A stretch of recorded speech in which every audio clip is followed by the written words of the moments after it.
Okay, the next equation of motion that we are going to discuss is derivation of S is equal to ut plus half at square. So in this derivation also we have to consider a body moving with initial velocity u meter per second. The same graph you have to draw again. So initial velocity here I will take it as u, take this as a and o. It attains a final velocity v.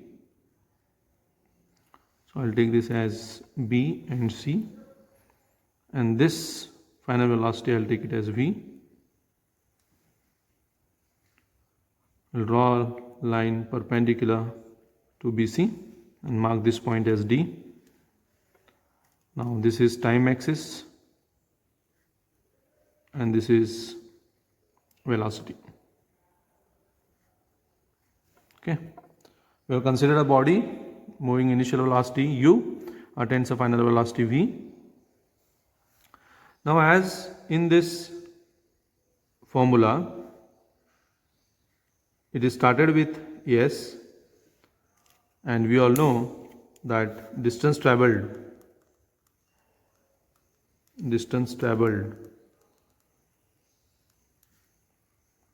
is nothing but area of trapezium OABC. We know the formula, half into height into sum of parallel sides. Now here height is nothing but OC, that is time, into sum of parallel sides are AO and BC plus BC, that is nothing but half into OC is nothing but time, AO is nothing but U, BC is V.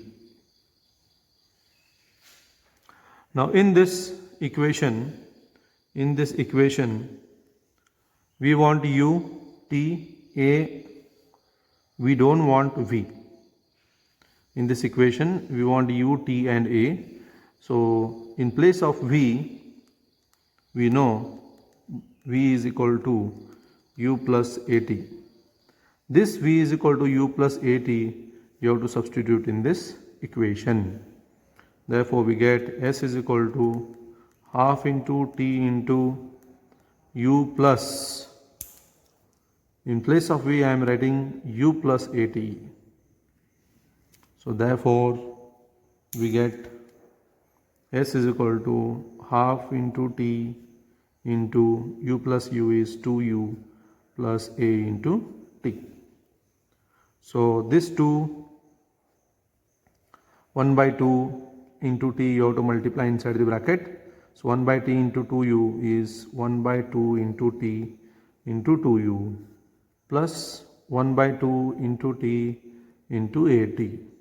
So this 1 by 2 into T I am multiplying with U, 2U also as well as AT also. So here 2 will cancel. We get S is equal to U into T is UT plus half AT square. So this is the formula to find out the distance traveled by a body.